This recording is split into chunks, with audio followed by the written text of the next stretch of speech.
Ang maliit na Harmony ay 11 taong gulang at may dala sa kanyang mga kamay ng isang bagay na mas mabigat kaysa sa kanyang school bag, ang hindi nakikitang bigat ng hindi inaasahan.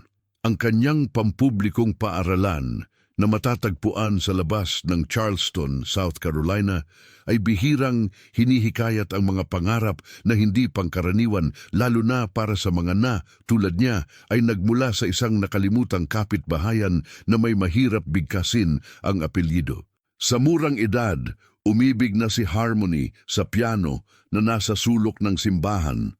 Naglaro siya sa pamamagitan ng tainga na may katumpakan na nag-iwan ng tahimik na mga matatanda. Ang kanyang ina, si Brenda, ay isang katulong na babae at sa kabila ng nakakapagod na gawain, lagi siyang nakakahanap ng oras upang makinig sa paglalaro ng kanyang anak na babae na may luha na mga mata at isang pagmamataas na sinikap niyang itago mula sa batang babae. Sa kabilang sukdulan ng katotohanan ito, ay si G. Raymond Collier, ang matigas na punong-guro ng County Academy of Music, elegante, konserbatibo at kilalang-kilala na mapili. Kilala si Collier sa pagpapanatili ng isang elitista na pamantayan.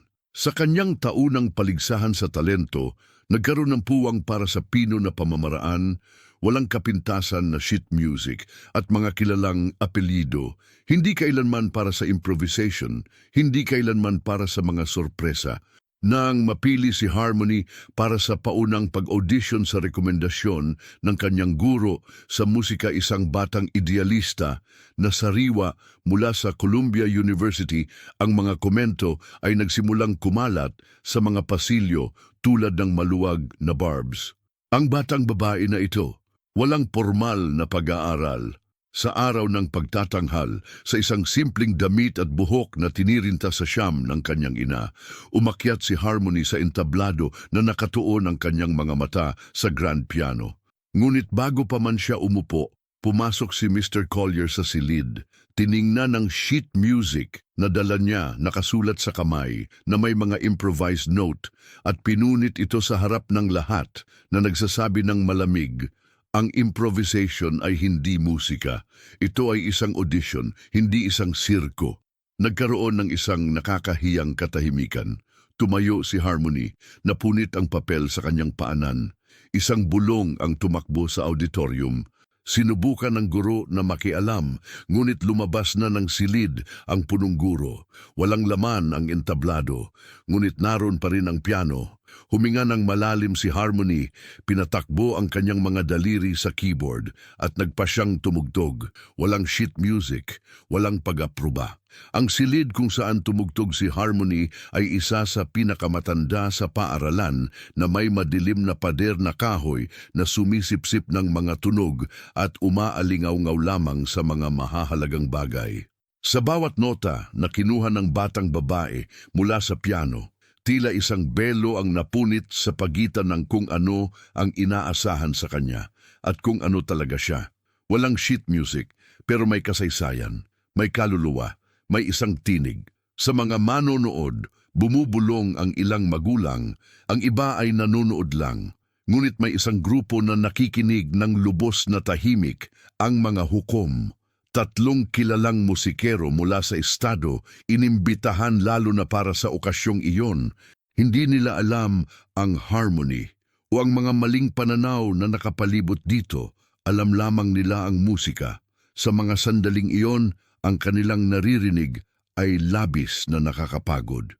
Habang ang mga daliri ng batang babae ay dumulas sa mga susi, ang kanyang guro, si Mrs. Dalton, ay nanonood na nakatayo sa tabi ng kurtina. Bago mula sa kolehiyo, iniwan niya ang isang magandang karera sa New York upang magturo sa isang pampublikong paaralan. Ang talento ni Harmony ang unang dahilan kung bakit naniniwala siya na hindi isang pagkakamali ang kanyang desisyon. Nangyari ang pangalawa sa harap ng kanyang mga mata. Sa labas ng bulwagan, tahimik na naninigarilyo ang direktor na si Collier. Kahit na hindi niya naririnig ang musika, may isang bagay sa loob niya na nakakabahala.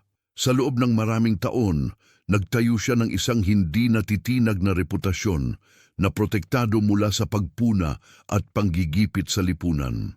Ngunit sa araw na iyon, sa kauna-unahang pagkakataon, sa mahabang panahon, naramdaman niya na maaaring nasa maling panig siya ng kasaysayan. Sa kabilang banda, hindi naglaro si Harmony para patunayan ang anumang bagay. Hinawakan niya ito dahil iyon lang ang alam niyang paraan para huminga kapag sinubukan siyang i-asphyxiate ng mundo. Natahimik ang dalawa ng ilang segundo matapos ang huling pag-uusap.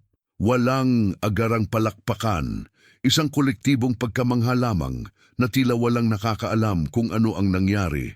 At pagkatapos, ang isa sa mga hurado, ang kilalang pianista na si Clara Mendel, ay dahan-dahang tumayo. Hindi siya pumalakpak. Naglakad siya papunta sa entablado. "Ano ang pangalan mo, mahal?" tanong niya nang walang mikropono, ngunit sa isang tinig na sapat na matibay upang umaling-awngaw sa likuran ng silid. "Harmony. Harmony Washington." Ngumiti si Clara ng patagilid. "Well, Harmony Washington, binigyan mo kami ng isang bagay na matagal na naming hindi nakikita, tapang, katotohanan, tunay na musika. Isang bulong ng pagkagulat ang bumagsak sa mga manonood. Sa wakas, ang palakpakan ay dumating, mahiyain. Pagkatapos ay lumalaki hanggang sa sila ay naging nakakabingi. Ngumiti lang si Harmony, nalilito, hindi alam kung ano ang gagawin. Sa likod ng entablado, muling pumasok ang direktor na si Collier sa silid na may matigas na hakbang, ngunit pinipigilan ang mukha. Nakita niya ang mga manonood na nagpapasaya sa taong sinubukan niyang patahimikin. Nakita niya ang mga hurado na nakatayo. Higit pa riyan, nakita niya na ang kanyang sariling pagkakamali ay malawak na bukas. Kalaunan ng araw na iyon, tinawag niya si Harmony at ang kanyang ina sa boardroom. Halata ang tensyon. "Miss Washington," simula niya na umiiwas sa pakikipag-ugnay sa mata. "Ang mga regulasyon ng paligsahan ay nangangailangan ng isang puntos. Nilabag mo ang panuntunan na ito." Hinawakan ni Brenda ang kamay ng kanyang anak. Naghihintay na ng hatol. Ngunit ang hurado, nagkakaisa sila sa paghingi ng kanyang pagsama sa finals at technically walang clause tungkol sa orihinal na pagtatanghal. Kanan ay susuriin. Iyon ang pinakamataas na pagpapakumbaba na maaari niyang ipahayag. Nakarating si Harmony sa finals, ngunit hindi nang walang mga bagong hadlang. Lumitaw ang mga alingawngaw ng paboritismo, mga protesta mula sa mga maimpluwensyang magulang at maging ang banta na kansilahin ang kaganapan dahil sa paglabag sa protokol. Lalong tumitindi ang presyon. Sabi ng kanyang guro, sa pagkakataong ito, magsuot siya ng tradisyonal na piraso. Sinubukan pa ni Harmony. Ngunit may isang bagay sa loob niya na nagsasabi na ang kanyang tunay na landas ay hindi upang sundin ang mga patakaran ng mga taong hindi kailanman nais sa kanya doon. Ito ay upang gumawa ng kanyang sariling landas. Patuloy pa rin siya, naglalaro siya ng kaluluwa. Hinawakan ng sakit, naglalaro ng may pananampalataya. Sa paglapit ng wakas, ang kwento ni Harmony ay nagsimulang kumalat sa labas ng mga pader ng paaralan. Ang isang video ng kanyang pagtatanghal, maingat na naitala ng isang mag-aaral gamit ang kanyang cellphone, ay nag-viral sa mga social network ng lungsod. Mabilis na nais siyang interviewin ng mga lokal na pahayagan at maliliit na broadcaster. Ngunit si Harmony, mahiyain, ay tumanggi sa lahat ng imbitasyon. Hindi niya hinahangad ang katanyagan. "Gusto ko lang maglaro." Si Brenda, ang kanyang ina, ay naging mas malakas na haligi. Sa pagitan ng isang shift at isa pa sa bahay kung saan siya nagtatrabaho, nagsimula siyang dumalo sa mga pagpupulong sa paaralan upang suportahan ang kanyang anak na babae kahit na hindi nauunawaan ang mga teknikal na termino tulad ng timbre o harmonic resolution. Ang naunawaan niya ay kung gaano karami ang pangangailangan ng kanyang anak na babae na marinig at hindi lamang sa piano kundi bilang isang tao. Samantala, si Mrs. Dalton ay nakikipaglaban sa kanyang sariling labanan sa likod ng mga eksena. Ipinagtanggol niya si Harmony sa mga pagpupulong sa lupon ng paaralan, nahaharap sa pagpuna mula sa iba pang mga guro at pinagbantaan pa ng pagtanggal sa trabaho dahil sa paglalantad ng paaralan sa media. Ngunit hindi siya umatras. Siya ay isang puting babae, oo, ngunit alam niya kung ano ang pakiramdam na husgahan para sa mga pagpipilian na sumasalungat sa inaasahan. Natagpuan niya sa Harmony ang isang pagmumuni-muni ng kanyang sariling pakikibaka para sa pagiging tunay. Si Director Collier naman ay napunta sa isang tahimik na krisis. Sinimulan niyang suriin ang mga regulasyon ng paaralan, ang mga pamantayan sa pagsusuri at lalo na ang kanyang sarili. Sa kauna-unahang pagkakataon, pinayagan niya ang kanyang sarili na mag-alinlangan kung ang kanyang mahigpit na paraan ng pagsasagawa ng edukasyon ay sa katunayan ang pinakamahusay na paraan. Araw-araw ay lumalaki ang tensyon. At sa pagitan ng nakatalukbong na pagpuna at hindi inaasahang suporta, patuloy na nag-iensayo si Harmony, hindi sa konserbatoryo kundi sa lumang piano sa simbahan sa kapitbahayan. Sa katahimikan, isang artista ang ipinanganak at isang revolusyon. May 3 araw na natitira para sa final ng paligsahan. Si Harmony ay nasa bahay, nagsasanay ng isang bagong piraso. Isang komposisyon niya, mas komplikado kaysa sa nauna, nang tumunog ang doorbell. Sumagot si Brenda at nakita ang isang selyadong sobre na inihatid ng isang mensahero ng paaralan.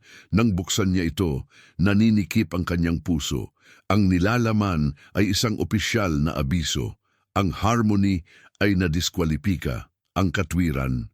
Mga hindi pagkakapare-pareho sa pamantayan sa pagpili at kawalan ng teknikal na pagpaparehistro ng akdang iniharap. Umupo si Brenda sa mesa sa kusina, hindi makapagsalita. Tahimik na binasa ni Harmony ang dokumento. Ilang sandali pa ay nanlaki ang kanyang mga mata, ngunit hindi siya umiyak, hindi sa pagkakataong ito. Hindi naman sila titigil, di ba, inay? Bulong niya, hinihigpitan ng kanyang mga daliri ang mga gilid ng papel. Mabilis na kumalat ang balita. Sinabi ng paaralan na kinakailangan upang mapanatili ang integridad ng kompetisyon. Ngunit marami ang nakakaalam ng katotohanan. Ang panggigipit ng ilang maimpluwensyang magulang ay nanalo sa ngayon. Ngunit may nagbago ng gabing iyon. Hindi nagmamadali si Harmony sa piano. Hindi siya humingi ng tulong sa guro. Hindi man lang siya nagtago.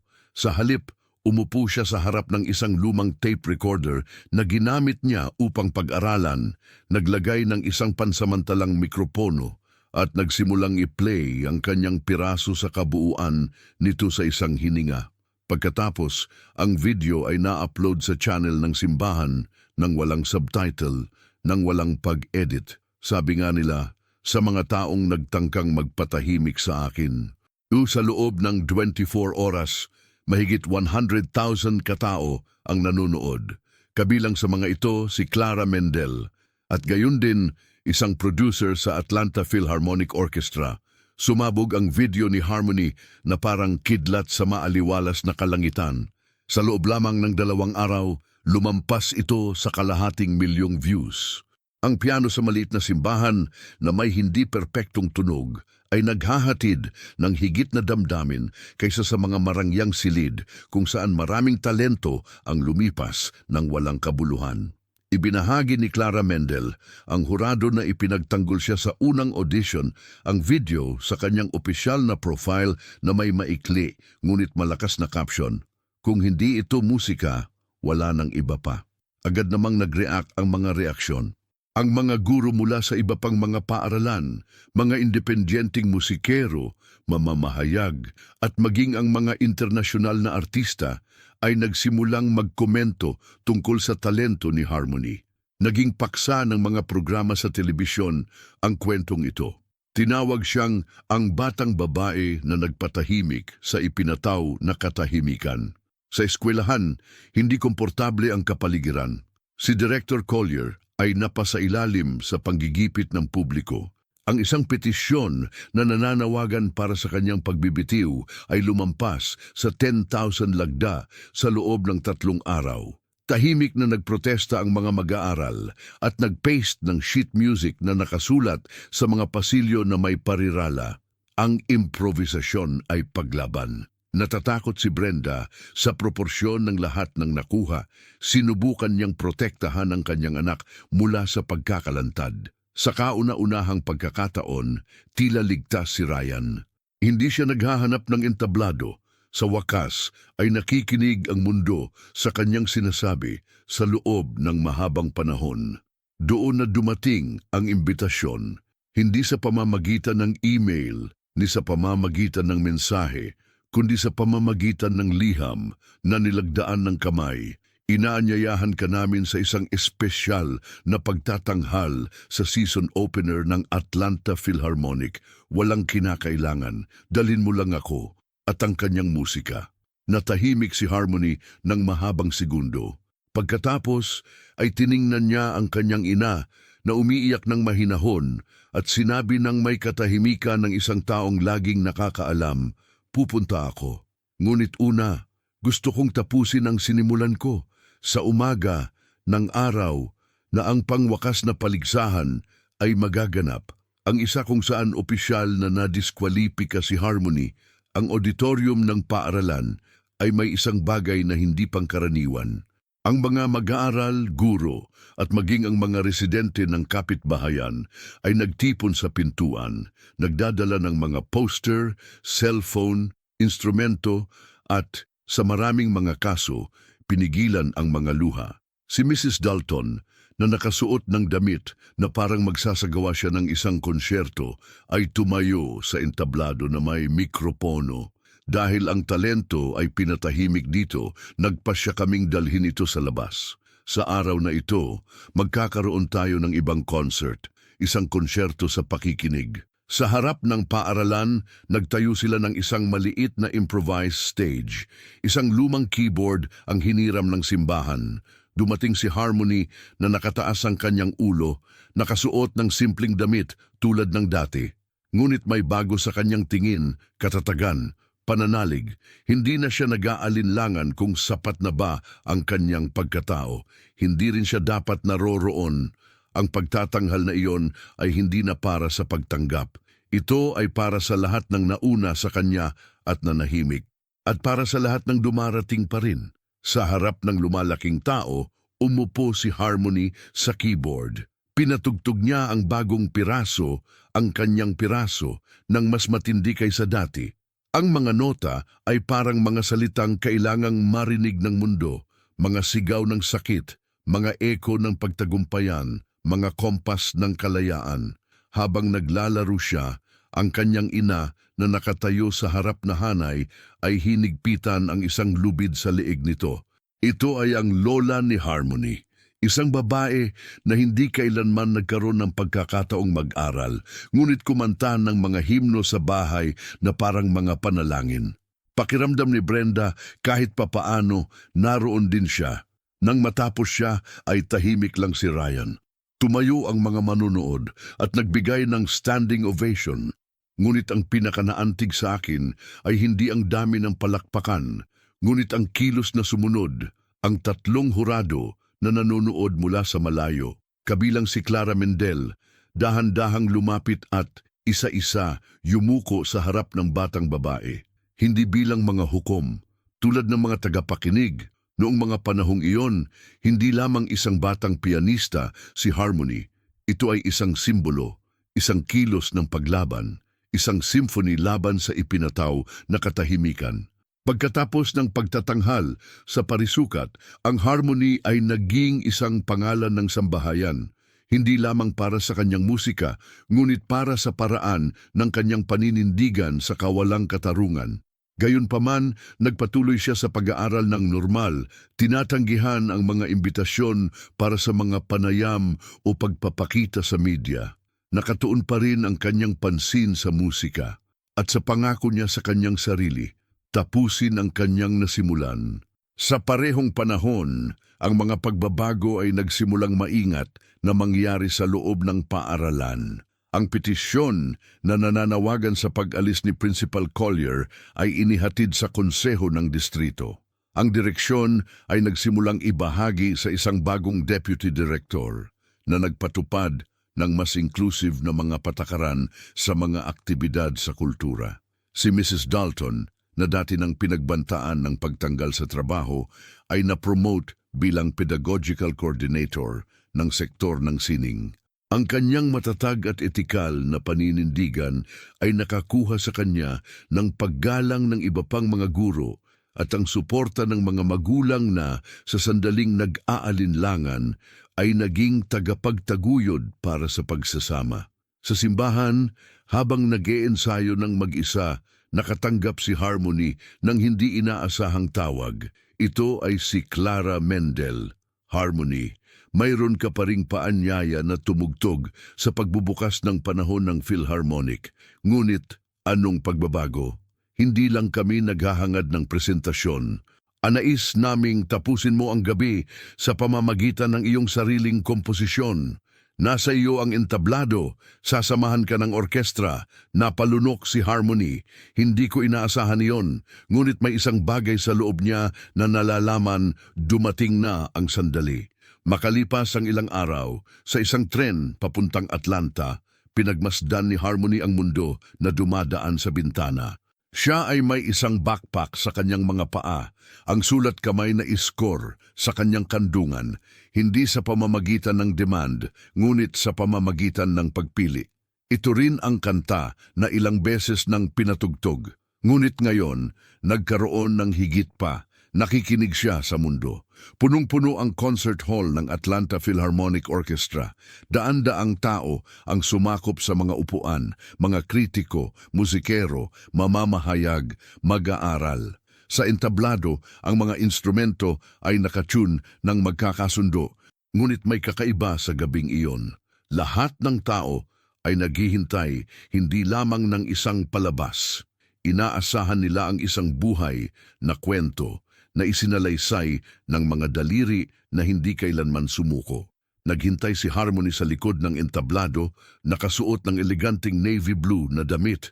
Simple ngunit kahanga-hanga, hinawakan ng kanyang ina ang kanyang kamay. Sa likod nila, napangiti si Mrs. Dalton sa damdamin. Alam ng dalawa kung ano ang kinakatawan ng sandaling iyon. Umakyat sa entablado ang presenter at nagsabi lamang, "Mga kababaihan at mga ginoo, kasama ninyo, Harmony Washington." Dahan-dahang naglakad ang dalaga patungo sa gitna ng entablado. Walang mikropono, walang salita. Katahimikan lamang, isang mapitagang katahimikan. Umupo siya sa piano, tiningnan ang sulat kamay na iskor, huminga ng malalim. At nagsimula ito. Ang mga unang nota ay malambot, tulad ng isang simoy ng hangin. Unti-unti ang himig ay nabuo, na tila nagsasabi ng paglalakbay nito, kawalang katarungan, paglaban, pag-asa. Ang pag-aayos ay isang matapang na timpla ng kaluluwa, ebanghelyo, jazz at klasikal. Isang pagsasanib ng mga mundo na hanggang noon ay hindi kailanman ganap na tinanggap ito. Ngunit ngayon ay pinalakpakan ang pagkakaroon nito. Sinamahan siya ng orkestra, ngunit hindi siya ginabayan. Siya ang nangunguna. Isang 11 taong gulang na itim na batang babae na nangunguna sa isa sa mga pinakaiginagalang na Philharmonics sa bansa na may sariling komposisyon. Isang bagay na walang uliran. At pagkatapos, sa kasagsagan ng piraso, may ginawa siyang hindi inaasahan. Tumigil siya sa pagtugtog. Sa loob ng 2 segundo, tahimik ang piano. Tiningnan siya ng konduktor, nalilito. Ngunit bago pa man mag-react ang sinuman, bumalik si Harmony. Ginampanan niya ang huling bahagi ng mag-isa, walang kasama. Ang mga luha ay dumadaloy ng maingat sa kanyang mukha. Sa sandaling iyon, naunawaan ng mga manonood. Ang katahimikan lang ang naramdaman niya nang punitin nila ang kanyang iskor. Nang sinubukan nilang patahimikin siya, muli niyang binalikan ang sandaling iyon sa pamamagitan ng musika. Sa pagtatapos ng pagtatanghal, tumayo ang teatro. Ovation. mga sigaw, umiiyak, palakpakan na hindi tumigil. At pagkatapos, ang mga hukom ng lumang paligsahan, mga espesyal na panauhin sa gabing iyon, ay tumayo din. Maging si Mr. Collier na nakaupo ng maingat sa likod ay nagtaas ng kanyang mga kamay sa kanyang mga mata. Hindi ngumiti si Harmony. Ipinikit lang niya ang kanyang mga mata. Sa kauna-unahang pagkakataon, naramdaman ko na hindi ko na kailangan pang patunayan ang anumang bagay. Makalipas ang ilang buwan, ang Harmony ay hindi na lamang isang pangako sa musika. Ito ay isang sanggunian. Nagpatuloy siya sa pag-aaral sa pampublikong paaralan, sa kabila ng ilang alok sa mga piling institusyon. Malinaw ang kanyang desisyon. Nais niyang lumaki na ang kanyang mga paa sa lupa kung saan siya ipinanganak, kasama ang mga taong naniniwala sa kanya kapag walang ibang naniwala, sumailalim sa renovation ng eskwelahan. Ang paligsahan ng talento ay muling istruktura na nagbibigay ng puwang para sa maraming anyo ng pagpapahayag ng musika, kabilang ang improvisation na dati ng tinanggihan. Isang bagong piano ang ibinigay sa institusyon bilang parangal sa batang babae na naglakas loob na tumugtog gamit ang kanyang puso. Humingi ng pahintulot si Director Collier. Sa kanyang liham sa publiko, inamin niya ang kanyang mga pagkakamali. Hindi ako nakinig kapag dapat ako. Natututo ako sa katahimikan. Nagpatuloy sa pagbubuo si Harmony. Ang kanyang mga kanta ay naging bahagi ng mga programa sa pagsasama ng sining sa mga marginalized na komunidad.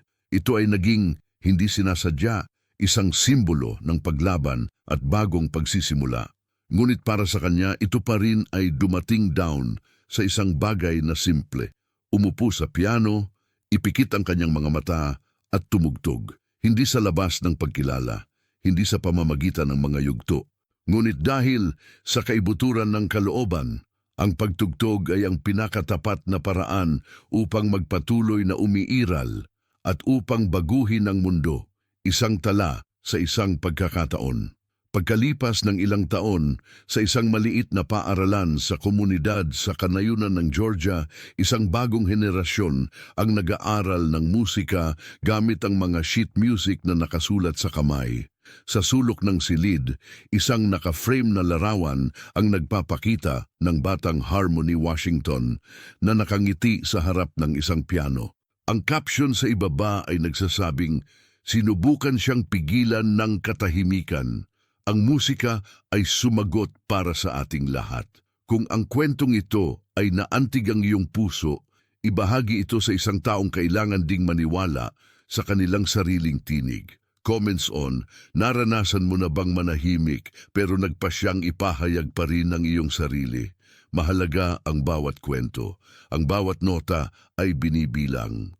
Mag-sign up para sa higit pang mga kwento na gumagalaw at nagbibigay inspirasyon dahil kung minsan ang isang solong katotohanan ay maaaring umalingaw-ngaw magpakailanman.